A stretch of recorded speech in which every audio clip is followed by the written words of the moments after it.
آپ نے ایک بیان میں فرمایا تھا کہ بکری گائے وغیرہ کا ذبح کرنے سے کوئی صدقہ وغیرہ نہیں ہوتا بلکہ بدعت ہے.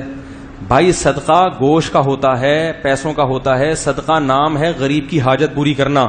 اگر غریب کو بکرے کے گوشت میں زیادہ انٹرسٹڈ ہے تو پھر ٹھیک ہے, گائے کے گوشت میں زیادہ انٹرسٹڈ ہے تو پھر ٹھیک ہے. اگر وہ پیسے میں انٹرسٹڈ ہے تو پھر گائے ذبح کرنا حماقت ہے یا نہیں ہے؟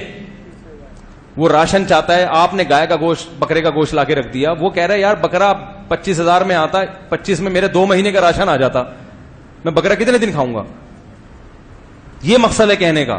لیکن لوگ پھر بھی بکرا ذبح کرتے ہیں. اس کا مطلب ہے لوگ سمجھتے ہیں کہ جانور کے گلے پہ چھری چلانا صدقہ ہے, یہ عبادت ہے, حالانکہ یہ بدعت ہے. جانور کے گلے جانور کاٹنا عبادت صرف بقرعید میں, عقیقے میں اور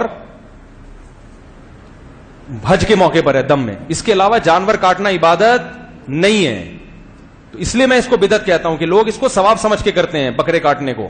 بکروں کو نہیں کاٹیں, بد دعائیں دے گا. بلا وجہ جانور کو ہلاک کرنے کی ہمیں اجازت نہیں ہے. کوئی مجبوری ہو تو ٹھیک ہے. تو مجبوری کیا ہے کہ غریب کو گوشت کھلانا. تو غریب کہے گا میری مجبوری ہے ہی نہیں ہے, مجھے کون سے ڈاکٹر نے کہا کہ گوشت کھایا کرو؟ میری مجبوری تو آٹا دال راشن ہے, بجلی کا بل ہے, گیس کا بل ہے. بکرے میں تو یہ کچھ بھی نہیں پورا ہوگا. تبھی غریب بڑے ہوشیار ہو گئے, بکرے کا گوشت لے کے فوراً کسائی کو بیچ دیتے ہیں. تو اس لیے بلا وجہ بکرے کی بد دعائیں لینا یہ عقل مندی کا کام نہیں ہے. لوگ کہتے ہیں جان کا صدقہ جان سے, یہ بھی جہالت ہے, ایسا نہیں ہے.